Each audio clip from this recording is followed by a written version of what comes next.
If you like audiobooks or audio shows, check out a free trial of Audible. Just click the link in the description. Welcome to Mindshock. This is Bruce McGuire. This is JR. And we have a very special podcast for you this evening. Imaginary friends are real. As always, if you like the Mindshock podcast, you can donate to our PayPal. Just check the link in the description. Make sure you subscribe to the channel and hit the bell notification for updates. And you can check us out on social media, Facebook, Reddit, Twitter, Patreon. Just check the link in the description. So, we are discussing something we touched upon in our Afterlife, Life After Death, What Happens When You Die podcast, which you can check out if you haven't checked out. But the nature of imaginary friends, what are they? Why are they? And how does this all fit in the scope of supernatural or paranormal investigation or phenomena? What are your initial thoughts on this subject matter, JR? I know for people who don't know, you work for some unnamed government agency that you won't tell us. My theory is that you're like a janitor for the Park Service. But, I mean, once again, you won't either confirm or deny, will you? Yeah, I mean, you can believe what you want to believe, Bruce. I mean, like, there are probably people out there that, believe that I'm, like, some high-level entity, and then there are going to be those other people out there that believe that, like, I mow lawns for a living. So, I mean, let the people wonder. I mean, you definitely have a lot of information that most people don't have, and I'm very curious as how you got it, but that might be a topic for another podcast. So, within the scope of your background, have you touched upon anything regarding imaginary friends, or is this mostly your private research? This is, I think, would be safe to say, Bruce, that it's my privately research. I don't disclose a lot about myself, but I have 4 children. At least one of them has had an imaginary friend. It's very interesting to be a parent, be sitting there and like your kid is talking to something that doesn't necessarily exist, or I guess is supposed to exist, or whatnot. In terms of the bounds of my government research, I would say that it's quite limited. I've touched on certain anomalies, but I don't know if this necessarily fits into that category. So, what do you believe imaginary friends are? Some people believe they're ghosts or spirits because some children report that these imaginary friends are wearing clothes from a previous era. What do you think about that? Well, I mean, like, we've all seen that, those, like that particular, that's a very popular thing. I mean, there's that one kid, I forget his name. He's the one that did that I See Dead People movie, and then later in his life, he flipped his car on the Sunshine Expressway with, like, 2 pounds of weed in his car. I don't really remember his name offhand, but I think Bruce Willis was in it. I mean, you're talking about The Sixth Sense, directed by M. Night Shyamalan. Yeah, the one with the red doorknobs. Yeah, like that's that's an interesting extrapolation of that stuff right there. I mean, here's a kid who is isolated, and I mean, Mindshock is about the truth. It's not necessarily about movies or whatever, but I did think that was an interesting interpretation where even throughout the entire movie, the mother doesn't even seem to really know that he has these visions, or, even if he has quote-unquote imaginary friends. You see some horror movies where, you see kids playing with their imaginary friend and then it cuts to a ghost. In this particular case, the kid kept it hidden from the adults in the movie as well, and it wasn't until the end in which, it was revealed that he had these visions of ghosts. I wonder, do children always disclose to their parents that they have an imaginary friend? How many children go through life having an imaginary friend that no one knows about? I would say the numbers are probably pretty high. Or I don't want to say most, a fair amount of children are fairly astute when it comes to sensing parental reactions, and they probably would not inform their parents for fear of either getting in trouble, not being believed, or how many cases where the imaginary friends tell them not to reveal them to anyone. But I mean that's an interesting point, Bruce. Like, why would that parental instinct exist? Why would that instinct within the child to not disclose exist? In general. Yeah, because they sense the truth. Adults would not believe them. So it's mostly their intuition telling them that the adult would not believe them. So that's a good point. I want to touch upon in this podcast some unpopular theories as well. Some people actually believe that imaginary friends are reincarnations, are previous reincarnations of the human witnessing them. I've I actually mean, read a number of accounts where a child says their imaginary friend, and sometimes the imaginary friend could be an adult. I actually read a personal account from someone posted on a forum stating that their imaginary friend was their mother in their previous incarnation. And get this, at a garage sale, the kid actually begged their parent to buy them some kind of locket because they said it was her other mother's. And she freely talked about this with her mother. Now, what do you think her mother's thinking now? So she's thinking her kid's, has just a runaway imagination or whatnot. So she buys. well, I mean, like it's not just that. I mean, I'd like to I mean, we've all seen NBC's To Catch a Predator with Chris Henson. I'd like to see what he has to say about that. I mean, like you've got like this adult imaginary thing. Like what happens at night, like with your imaginary friend. Like that's pretty fucked up when you think about it. I Wow, mean, your mind, like your mind is going to very, very dark places. I hadn't even thought about that, and I don't think I want to think about that. well, I mean, like we're not That's talking about bizarre. like all right, if your imaginary friend is your mother in a previous life, I guess I can understand. But like I don't know when you think about a most imaginary friend. I mean, like let's look at the span of history. I mean, look at the native peoples. I mean, and we're not just talking about Native Americans. We're not talking about indigenous tribes. There are many, many, many cultures out there, even ones that today reject the idea of in previous centuries beforehand, who had spirit guides and other entities. I mean, sometimes there was, an actual religious, ceremony that would take place to bring these folk about. But sometimes they come in the form of children. Sometimes they come, in the form of animals. I've never really heard about them coming in the form of adults. I mean, that's kind of obscure, Well, especially to a child. if you let me finish this account. So the mother actually bought the locket for her at the garage sale, and I don't think it was a great distance from where they were living currently. So they get home, and so the child hasn't even opened the locket yet. She just said it belonged to her other mother, and the mother, her current mother, actually opens the locket, and she sees a little girl dressed in previous generation clothes from whatever era, the 20s, so some kind of older dress style, and the mother as well. And she sees the mother, and the little girl looks identical to her daughter. That's like some Chris Angel shit. Like I don't know. Like that's pretty out there. I mean, as a parent, I think I would be disturbed, if my child told me that they had another parent in a previous life, especially if both parents are living. That they could still see and interact with. Yeah, I mean that's pretty far out there. I mean, I'm willing to accept a lot of different things, but as a parent, I think I would be greatly disturbed, even if it was undisputable. I mean, it's still kind of like, why is this fucking ghost hijacking my kid? Like, hands off. It's my turn. Like, you know what I mean? I don't know. I think I would have a problem with that. It's disturbing on so many levels. But let me postulate this theory further. What if?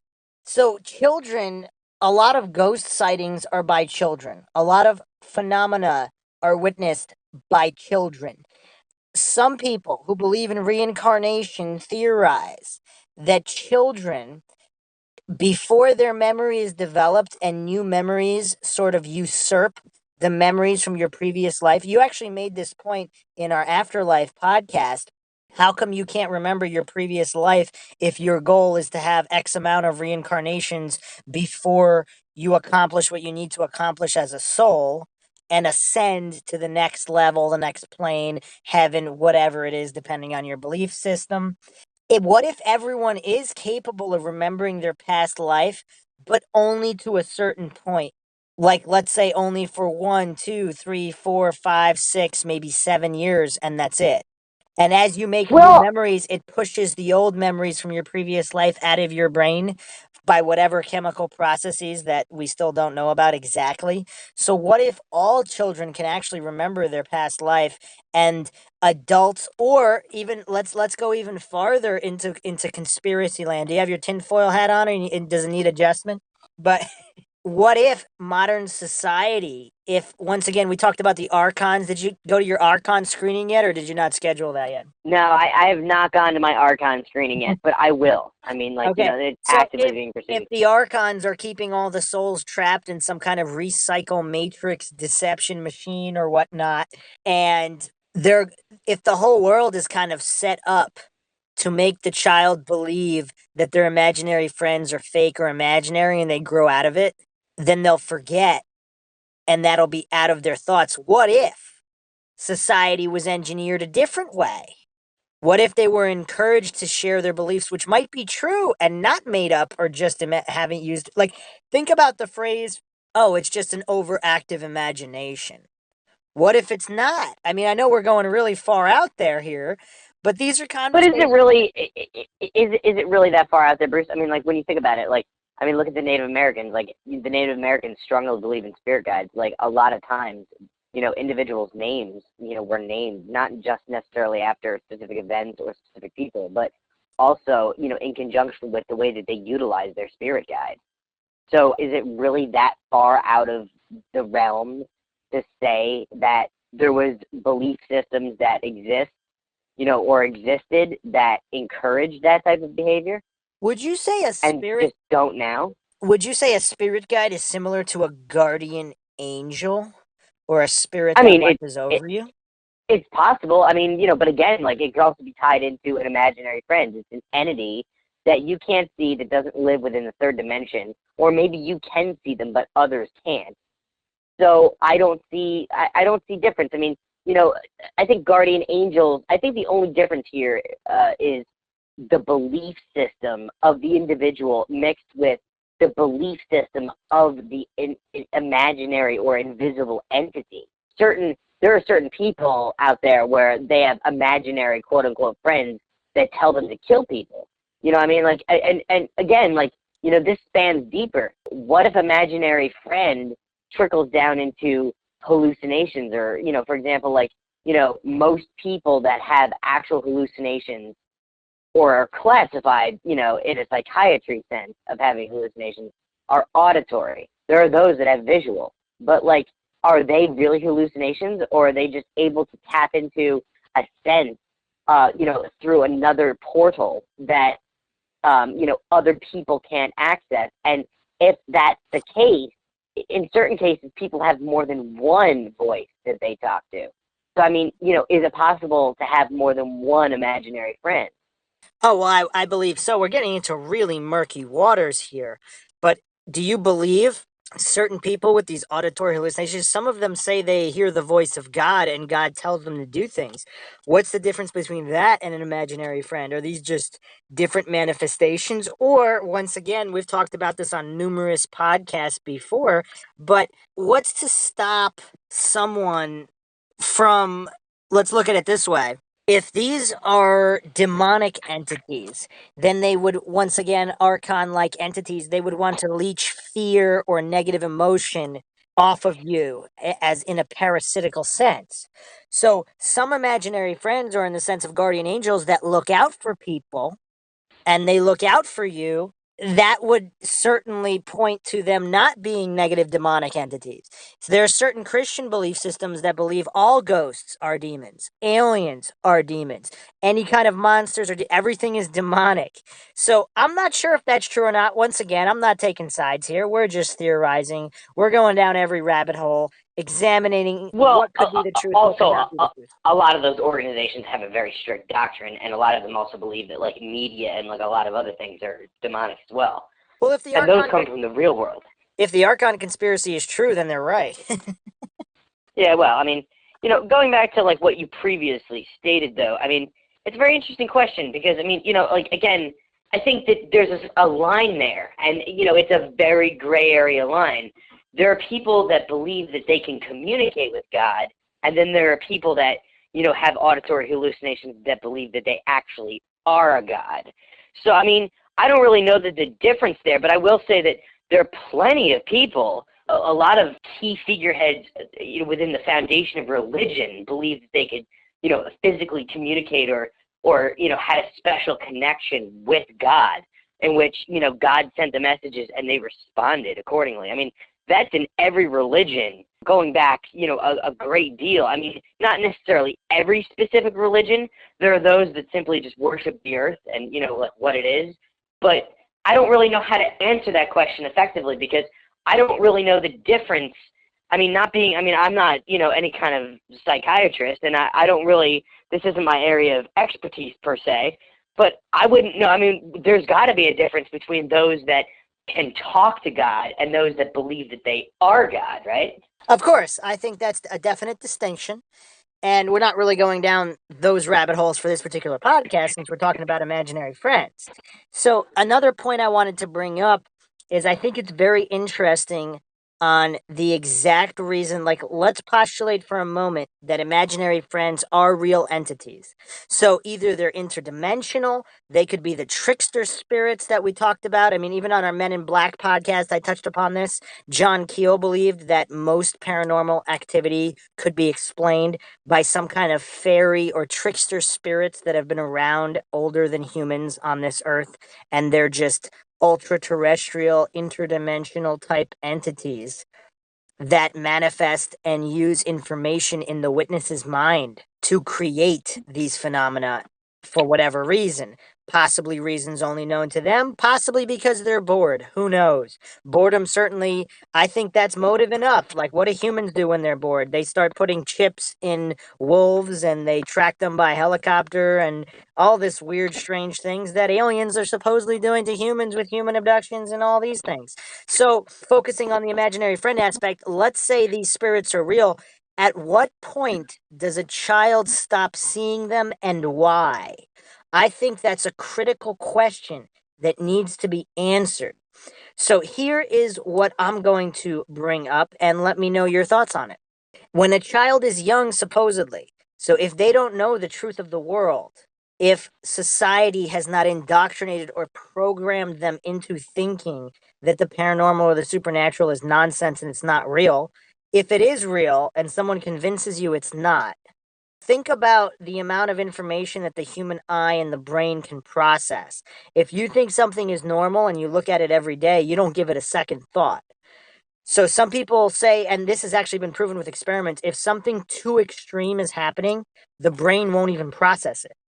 I don't know if you're familiar with some of this research. I know the government. Yeah, I'm familiar with that research, and I agree with it. I mean, that's obviously true. I mean, by that logic, couldn't it be possible that imaginary friends are simply an extrapolation of the brain attempting to process information that it can't?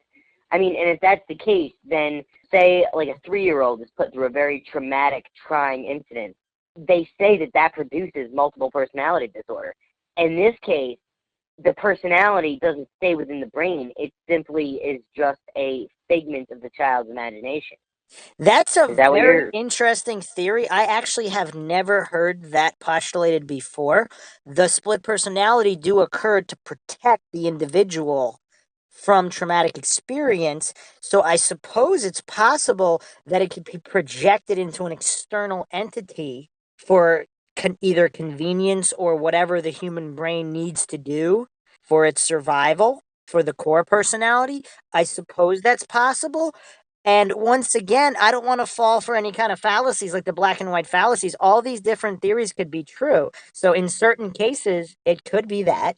In other cases, let's say it's not that. Let's say it's a unique entity and it's just for whatever reason the child can see it. When society, the expectations of society and their parents, if the parents truly convince the child that it's just their imagination, and the child truly believes that, is that what causes them to stop seeing the imaginary friend, even though the imaginary friend was real? Well, I think that there's also, you have to look at it this way too. There's a certain order that adults have been fed on dealing with imaginary friends within children, and that within a certain scope of age, it's acceptable. Just like it's acceptable, for your child to wear diapers to an extent, but then after a certain period of time, it becomes a clinical problem. So, I mean, I think that there's the certain adage of, well, if my kid has an imaginary friend for this period of time, I'll just go along with it. But as it progresses longer and longer and longer, it's looked at more as a psychological condition as opposed to an imaginary friend. And that's another point is, how many, I mean, obviously there are children that just simply grow out of having imaginary friends. But could it be that the brain is more in tune with dealing with physical communication? Because humans are social animals. So as children grow up and have more and more friends, and then those friends influence them with their likes and dislikes. I mean, we've all gone out to play ball with our friends or something, but just because your friend plays baseball because he's got an older brother, maybe you didn't grow up in a household where baseball was a big thing. But all of a sudden, you have this friend, and it's kind of a cool thing to do. So, you spend more and more time with your friends. So those thoughts get sidelined. But at the same time, as you grow up, I don't know, I mean, if you ever had nightmares or dreams as a kid that, you would tell your parents because it was something new and it's something exciting. Over time, you learn to have dreams and not share them with people. I mean, there are those that keep dream logs and, all that stuff. And then dreams are a completely separate podcast, which I believe you've already actually covered. But, the same thing can be said in this case. People can still have their imaginary friends. People have alternate views of themselves. If you've ever gone jogging, there are those cases where, you feel like, you're a marathon runner or you visualize yourself as a marathon runner. So visualizing yourself in a certain way, that's a private thing. So I think as children get older and they realize what's acceptable in the social norms, they're also quieter about the fact that they have these particular feelings. So the question here is does having an imaginary friend actually really diminish at all? Or does it simply just become integrated into a part of you that you choose not to visit internally? Well, you didn't really address the bulk of what I said, which is if the imaginary friend is real.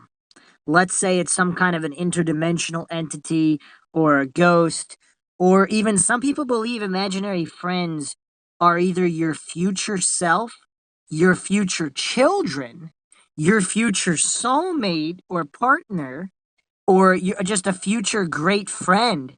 And through whatever glitch in the matrix or whatnot, through whatever cosmic consciousness projection, you are able to see them and interact with them for a certain period of time, or it's possibly your future reincarnation. There's a lot of different possibilities here, but let's say it's real. My question was what you thought of the reason why a child would cease to see them if they are real. Again, I think that personally, and I think it has a lot to do with outside influences. I think that when we're born as an individual. Whether or not you have older siblings or whatever is really kind of moot. You learn to walk on your own. You might have a lot of assistance from your parents walking you around, and they might have those walker contraptions that destroy your walls and fuck up the woodwork in your house. But at the end of the day, as an individual, you learn to walk on your own. You learn to process the language that you're taught as a child on your own. There are a lot of things we do very, very early in our lives that we're dependent on a lot of other people for a lot of great many things. But when it comes to the actual cognitive skill, we're self-sufficient in that regard. The older we get, the more we rely on other resources to give us the answers that we need.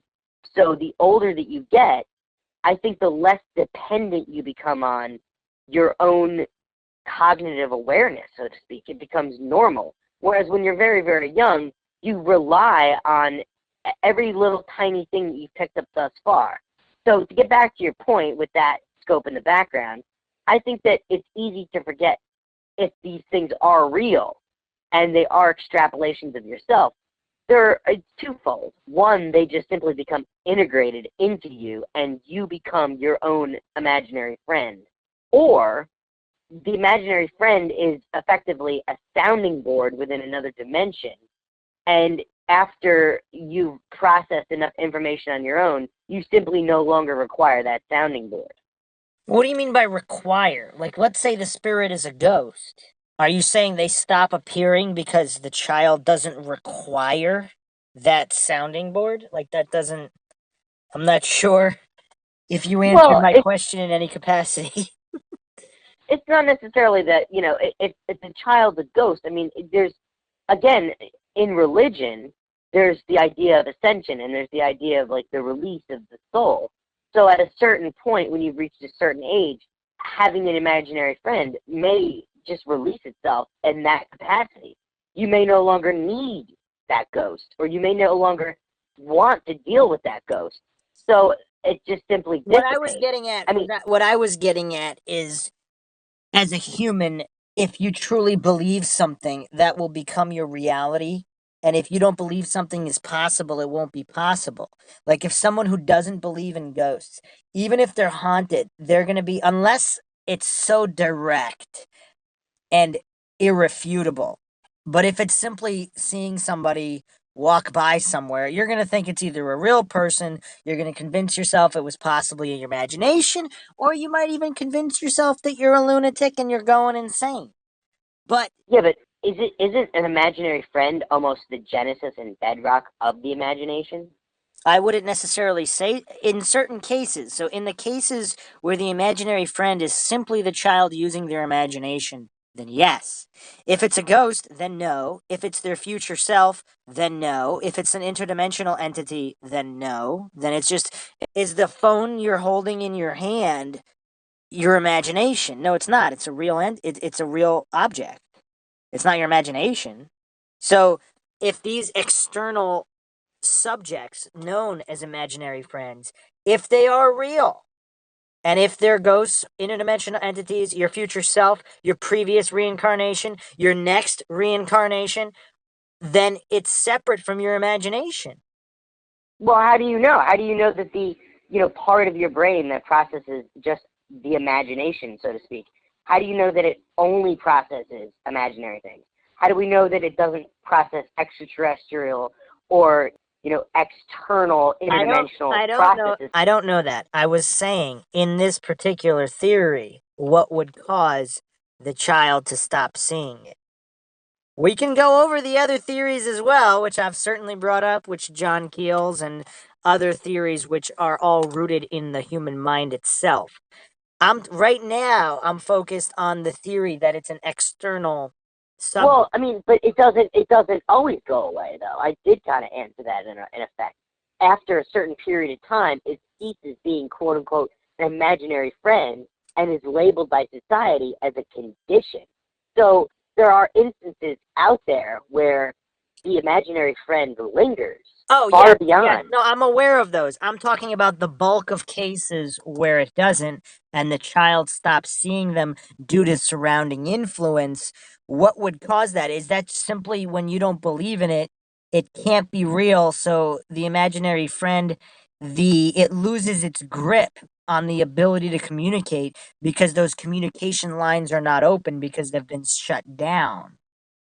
Is it simply that I don't know simple? if they necessarily. I mean, but again, I don't know if they've necessarily shut down. It also, you know, I think that human beings, we make choices of who we believe more and who we don't believe more. If your parents are telling you your imaginary friend doesn't exist, as a child, I think you're more apt to ignore it and grow out of it than Let me you were if you're. postulate let me postulate this. If, let's say, for the just in this theory, if the imaginary friend is a spirit, a ghost, an interdimensional entity that for whatever reason is linked to a location, like someone's house, because I've read stories where a child has an imaginary friend, and as soon as they move to a new house, they never saw the friend again. That would suggest that it was probably a ghost or some kind of an entity connected to the physical location in some way. However, let's say that imaginary friend or that entity, it's always around, it's always playing or doing whatever it did, and when the child grows older it simply can't see it, but the entity is there for all time. Isn't that creepy to think about? Yes, that is actually kind of creepy to think about. But again, like, you know, if that's the case, that goes back to you asking whether or not imaginary friends are guardian angels.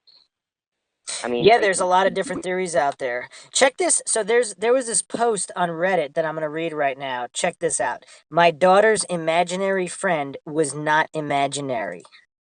My wife and I had moved into our first house just after the birth of our first child, Rebecca. It was a small bungalow in the suburbs. It was small and cozy, but big enough for a new family to grow into. As Rebecca grew and developed day to day, my wife and I got increasingly excited at how intuitive she was becoming. She pointed a lot. She pointed at mommy when asked who mommy was, and pointed at daddy when asked who daddy was. She had this amazing and cute smile, a smile that could melt anyone's heart. She was turning into a beautiful little princess. Around the turn of her first birthday, she was crawling and communicating a lot. She couldn't talk yet. She could muster up dada every now and again, but most of her communication was through pointing, and she would say ah at us. She became obsessed with the closet in her bedroom. She pointed at it a lot. We'd often see it as a sign to play peekaboo, and my wife or I would hide the cupboard and jump out at her. She laughed all the time. She loved to play games. Sure enough, time flew by and she was soon to be turning 3. Walking and talking, she was just taking life with every stride. She always talked about her friend Jonathan. We had no idea who he was. She didn't go to school yet. She still had this obsession with her closet and often said Jonathan was hiding in there. She would take us to the closet and say that Jonathan is in here. We would open the door and was greeted by her clothes and toys. The story didn't alarm us. We assumed she had a little imaginary friend, and what child didn't? We thought it was cute.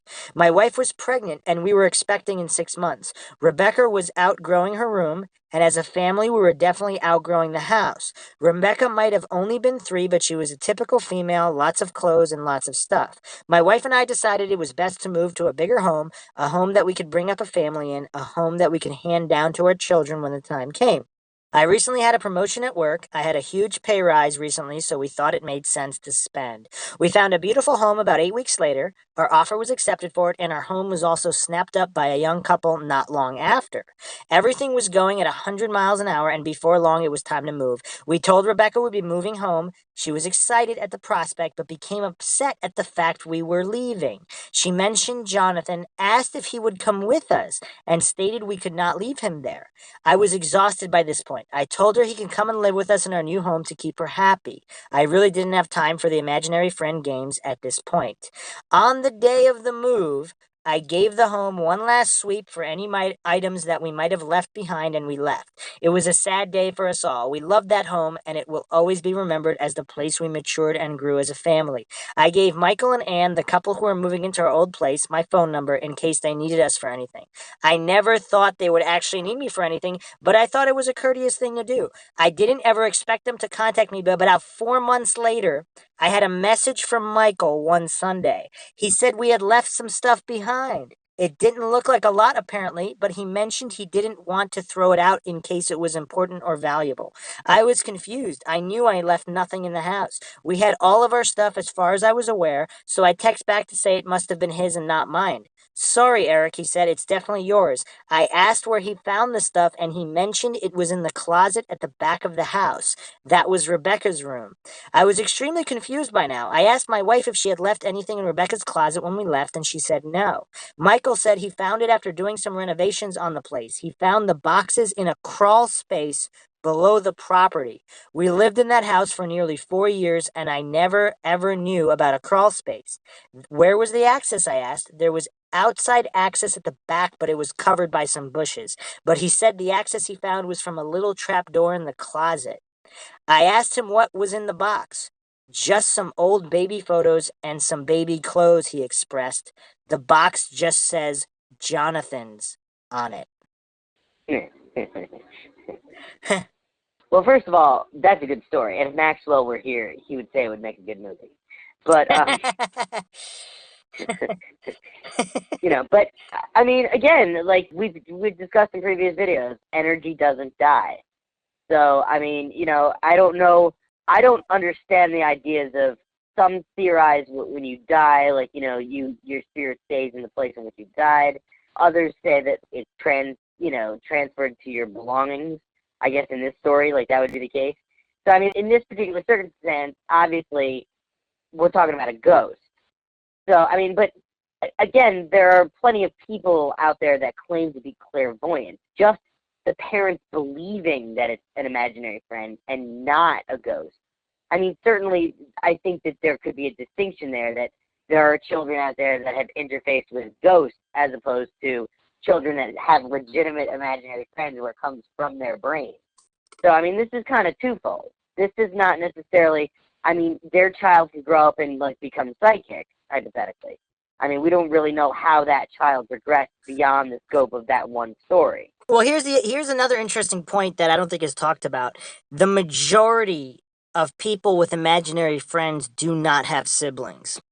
Now, some people point to this being the child is almost forced to use their imagination more since they don't have siblings to play with. Other people theorize that spirits can kind of take a hold of someone when there's not other humans around, especially older humans, that can have influence over the child that they want to have see them. What do you think about that? Well, it's interesting because I actually grew up as an only child. And what's interesting about that is that I used to go to my friend's house and they used to be like, oh, I'm so bored. Like, when you're an only child, especially, my parents work a lot. And, ever since I was trusted to not touch the stove, I was left. I mean, I had people that watched me in the early years, but over time, you get left to your own devices. And I don't think people really understand true boredom until you have to entertain yourself for hours and hours and hours every day without, any type of, so, stimulation. And, like, I guess a lot of this probably has changed with the advent of more advanced computer games and so on and so forth. But to go to the spirit angle, I'd say that that's probably possible. To go to the psychological aspect, there's that adage that, you can crawl too far inside your own head. People, it's like cabin fever almost, where, the isolation itself breeds its own pseudo-psychosis in a way. You're not crazy, but after being alone for long periods of time, you can develop your own fantasy universe within the normal day reality. I mean, it would be interesting to hear the psychological perspective of, say, like prisoners who have been, held captive for many, many years in isolation. And I mean, obviously, we're not going to get their thoughts because they don't have access to this channel. Well, But is this kind of like a Wilson in Castaway, or what are you getting at here? I mean, I think that to an extent it could be.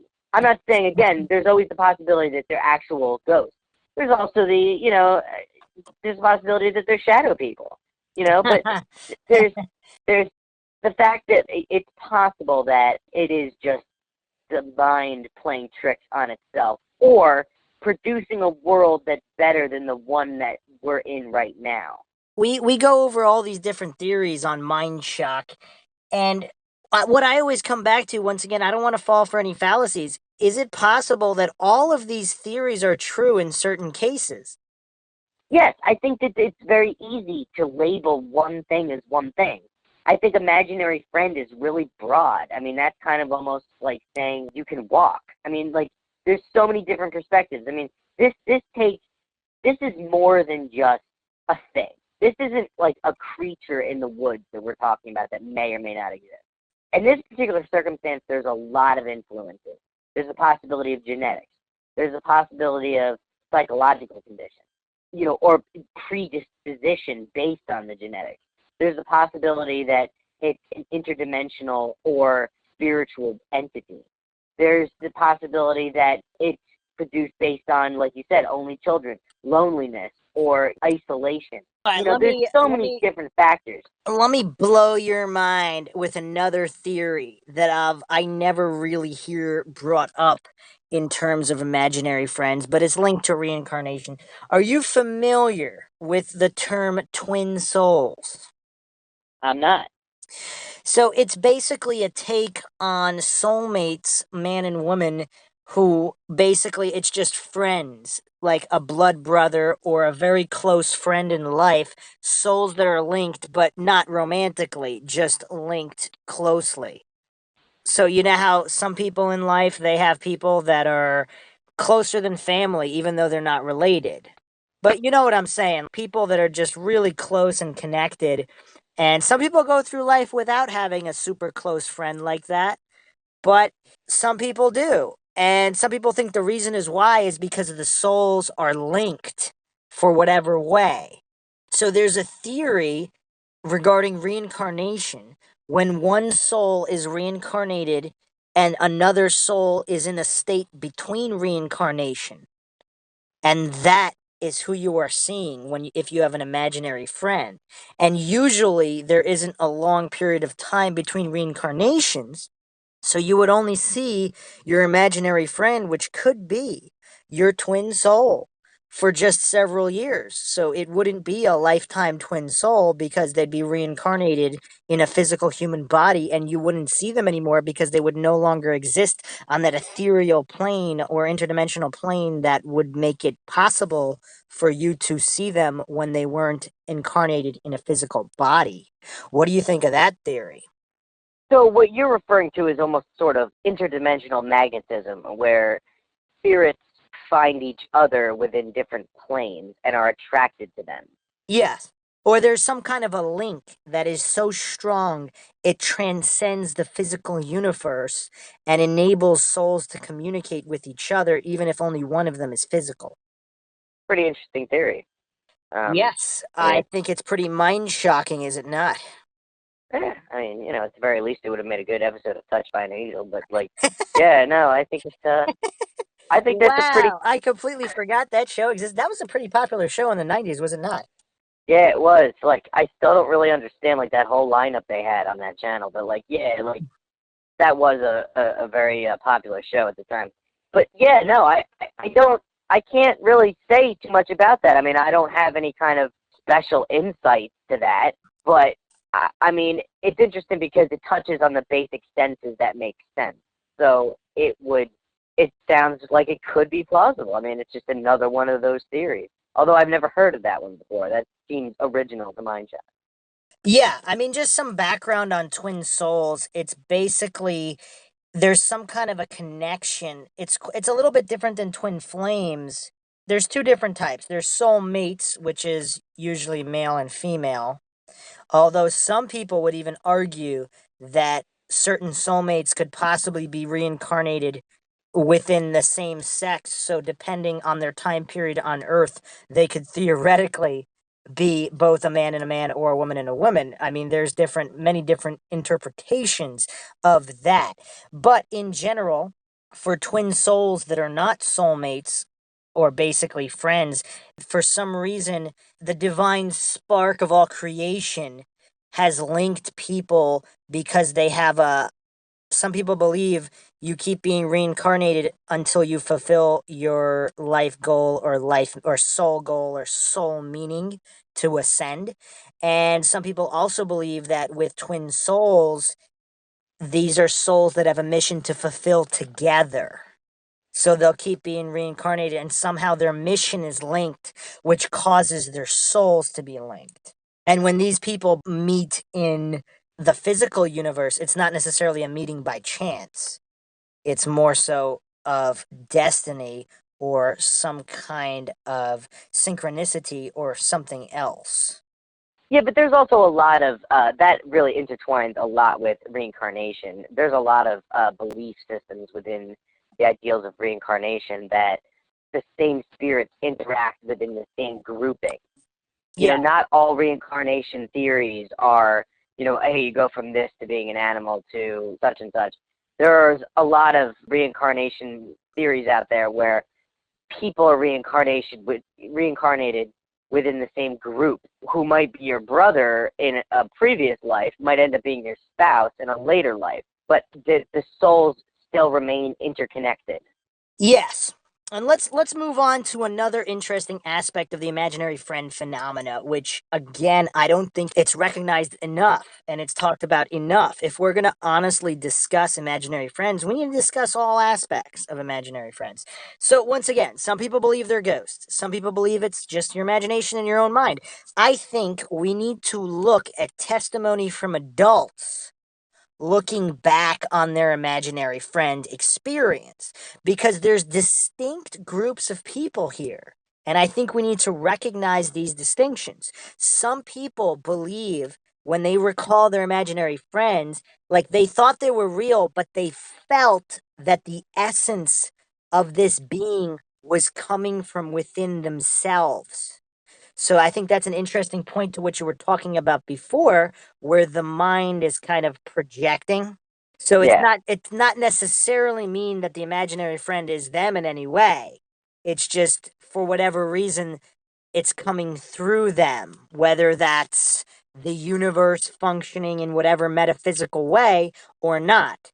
Then there are people who feel that this imaginary friend is completely separate from them and they don't feel a connection. It's simply observing. So that's an important distinction as well. And the other thing that we have to make a distinction with is some imaginary friends are actually invisible, whereas other imaginary friends, the child cannot distinguish them from another child. So, how do we rectify these distinctions? Well, I don't think there's any clear-cut way to rectify something like that. I mean, again, like, it could be written off in modern science as, a lot of different things. I wanted to, because I just was thinking about something. Has there ever been a case, to your knowledge, Bruce, where a child, maybe like an older sibling, has an imaginary friend, and the younger one becomes attached to that imaginary friend as well? Yes, there have been numerous cases where I'm not 100% sure on the sibling connection, but there actually was a case where when someone had an imaginary friend by a certain name. And then they grew up, they didn't see the friend anymore. And there were cases where it was still the same house, and there were other cases where they moved houses. And their child also had an imaginary friend, and they thought nothing of it except for the fact that the name of their imaginary friend was identical. So, I mean, like, that would point more to an actual entity as opposed to Correct. something But you want to hear something? projected. You want to hear something even crazier? So the in one particular case, a parent when they were a child, they had an imaginary friend. They had two imaginary friends, which we need to discuss this as well. Sometimes there's more than one, and why is that? Well, again with the ghost theory, if there could be a brother and a sister who were killed as children and their spirits are haunting a place, or once again, these could simply be interdimensional entities that are choosing to manifest. That's another dark thing we didn't talk about. If these are demonic type entities, they're going to manifest as little children in order to gain the trust of other little children. How dark is that? That's pretty dark, but I mean, it's anything's possible here.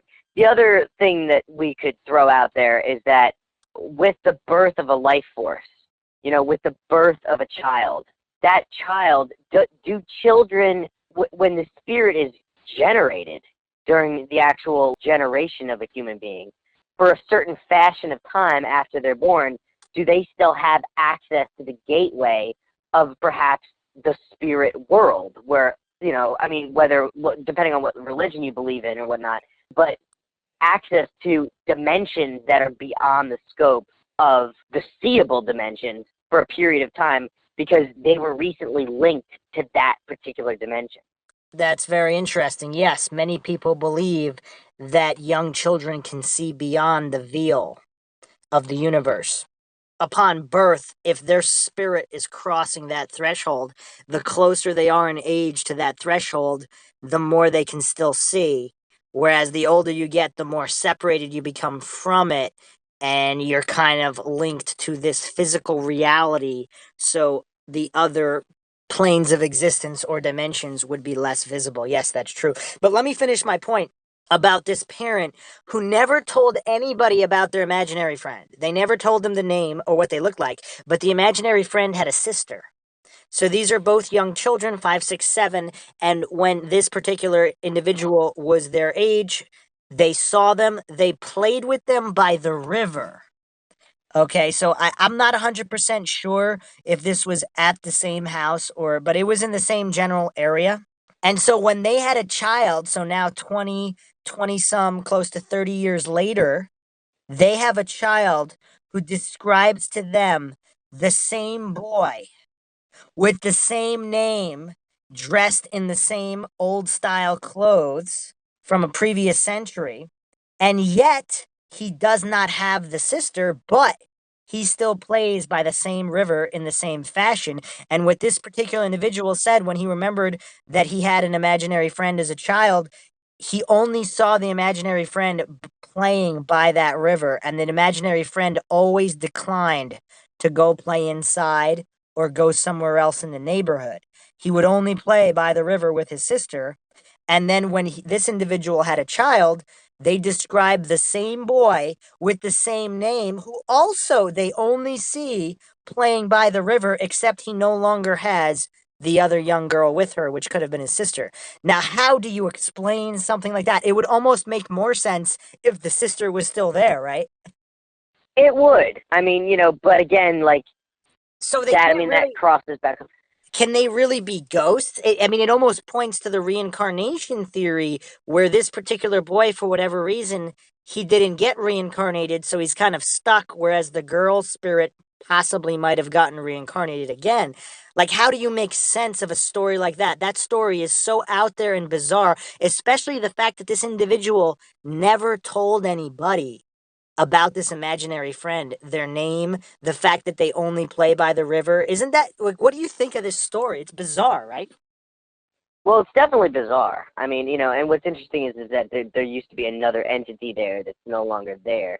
Whether or not the child in the second part of that story was biased towards just the boy and not the girl, I wouldn't know. But I think that you just dropped something that I'm not sure that a lot of people realize. There is one facet of imaginary friends that's very interesting, and that's you never hear about them aging. Like, Yeah. you don't hear about your kid's imaginary friend getting older. It just they seem to remain the same age, and even in the earlier one, when we very first started this podcast, it was an adult, but like it's not like they ever get older or younger. They don't. It's just they seem to remain constant, which is interesting. Yes, I do find that very, very interesting, and that deserves some discussion as well. So I mean, this is definitely a multi-part. But yeah, no, that's the river story is actually quite interesting. It would be interesting to know what the boy said, to the children that saw him. I mean, because again, like, why near the river? When you see little children playing near bodies of water, that's indicative of something bad could happen because children can drown or whatnot. So it would be interesting to hear more of, if there was any more to that story. I couldn't find any more on that story. It was a personal account, so believe what you will of it. I thought it was very interesting because there's not too many stories where there's a variation where one spirit is no longer there. That I mean, Yeah. it's bizarre enough that they're only seen in that one particular spot, but that can be explained as a standard ghost haunting. Because if they can only haunt that one particular area where there's such a strong attachment to, it almost makes sense. But how often is there a pair of ghosts where one of them no longer appears? So that almost points to something that's not really a standard ghost case. There's something more going on there. And if it's linked to soul reincarnation on other interdimensional planes, and that would explain it. I believe that would explain it. One other thing we need to talk about is some people believe in ley lines. Are you familiar with ley lines? No. Supposedly, there's an overlaying grid upon the world. And in these certain intersections or lines, for example, the Bermuda Triangle, or certain supposedly a lot of these monoliths from ancient civilizations are built on these ley lines, and they are just mystical sources of power, or possibly folds in the space-time continuum where interdimensional entities can pass through or phenomena can be seen for whatever reason. They're gateways of some kind. There's many different theories on ley lines. So is it possible that people are only seeing imaginary friends against or across these lines in certain places, and it doesn't really depend on the people, but it depends more on the location? I mean, that's a really interesting theory, but I mean, if we're going to go down that rabbit hole, I think the same could be said about maybe the positioning of the Earth or certain magnetic forces that are put upon the Earth. I mean, if we're going to go the route of like where there's certain folds interdimensionally, I mean, look at black holes. I mean, so like who's to say that there aren't external forces that are beaming towards or coming off of the planet that are also generating these things as well? I mean, ley lines is interesting, but it doesn't necessarily, I mean, the whole idea and architecture of those lines would have to be examined more thoroughly to really give an opinion on something like that. You know what else is interesting in my research? I've found a couple of cases where the child has claimed they no longer see the imaginary friend because the imaginary friend had either moved or died. I mean, there's cases where they say the imaginary friend got sick and died, and they never saw them again. Now, I would say this is probably suggestive of these instances being where these imaginary friends are simply imaginary friends. And they're not real because the child, either through watching TV shows or reading books, they learn about death or people moving, and they can attribute these situations to their imaginary friends. What do you think about that? Again, everything's possible. I think that that's probably a circumstance where it's not going to be the same thing every single time. You know what I mean? Like we spoke about before. I think that in certain circumstances, definitely becoming educated on death, perhaps the sibling fell ill, perhaps a loved family member, such as an elderly person, fell ill. And again, it just adds to the psychological interpretation of the world around you and that extrapolation. However, there could be certain circumstances where, I mean, going back to the Sixth Sense, where there's the girl who was being poisoned, by the woman, the mother who had like Munchausen syndrome. There are certain circumstances where if it is a physical entity and it's ill, if we're talking about the reincarnation angle, the spirit dying could simply be the ghost or the spirit reincarnating, and then the child doesn't see it anymore. But again, being close to that paradox of other dimensions, the child who has the imaginary friend comes to the conclusion that something occurred. You get what I'm saying? Yes. There could also just be the case that there's actually some sort of interdimensional war that we're not aware of, and like there get mass casualties. Some people also believe that imaginary friends or even ghosts or visions are there to give you a message, and the source of the message might actually be your own consciousness in the universe. So even Max Planck and his quantum theory and some of these quantum physics, I know you're pretty familiar with the field of physics. I don't know how or why, but I'm guessing it touches upon your work in some fashion. But many physicists believe that the consciousness is not physically contained within the mind. So if it's contained within the universe in some way, once again, either cosmic consciousness, the Akashic record, there's a lot of different theories on that. But if your own soul consciousness is trying to communicate with you in a certain way, would it choose an imaginary friend to convey some kind of message or information or have you learn a lesson in some way? Maybe even unbeknownst to you.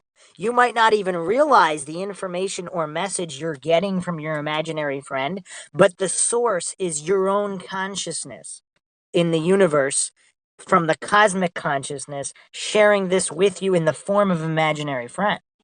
That's possible, but what you're basically talking about, I mean, and like the physical stuff that you're dropping in that particular equation could be put in that manner, but by the laws of physics, if you're going to apply them in that particular matter, you could also simply be experiencing a mirror of yourself that's within a separate dimension, and that you simply have some sort of wormhole or gateway to where you have the ability to access yourself in a mirrored style through another dimension for that particular period of time. And then by that logic, you just simply don't see your imaginary friend anymore because the gateway closed. Yes, that's of course possible with the parallel dimensions and all of those things.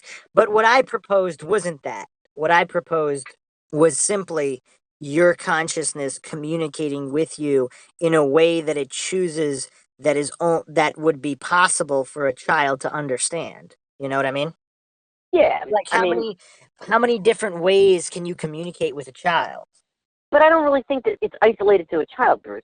Again, the consciousness, it can communicate with you through adulthood, but it still does it through quote unquote visions or dreams, or there's only what's interesting about ghosts and all this other stuff is even though it's unexplained and even though it's paranormal, quote unquote, and some people buy into it and some people don't, it seems that the dimension in which they communicate to our dimension, whether or not they're able to access other dimensions beyond that, is actually quite flat when you look at it. Even when it comes to ghosts and other things, like the way that they go about communicating with us is actually a very flat pane, in between dimensions. So, I mean, again, it's the idea of a mirror.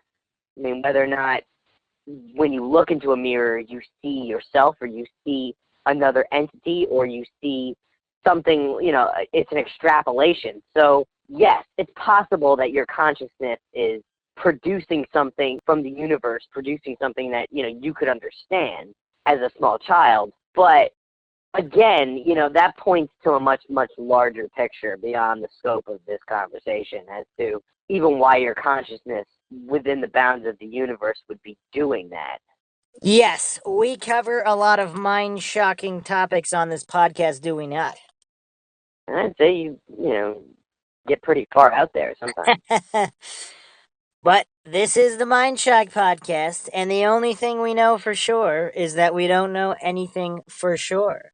So thanks for joining us again, and we hope you enjoyed another edition of the Mindshock podcast. If you like our podcast, you can donate to our PayPal. Just check the link in the description. Make sure you're subscribed to the channel and hit the bell notification for updates when we upload a new podcast. And check us out on social media: Facebook, Reddit, Twitter, Patreon. Just check the link in the description. This is Bruce McGuire signing off. This is JR tapping out. We'll catch you guys next time. Have a good night.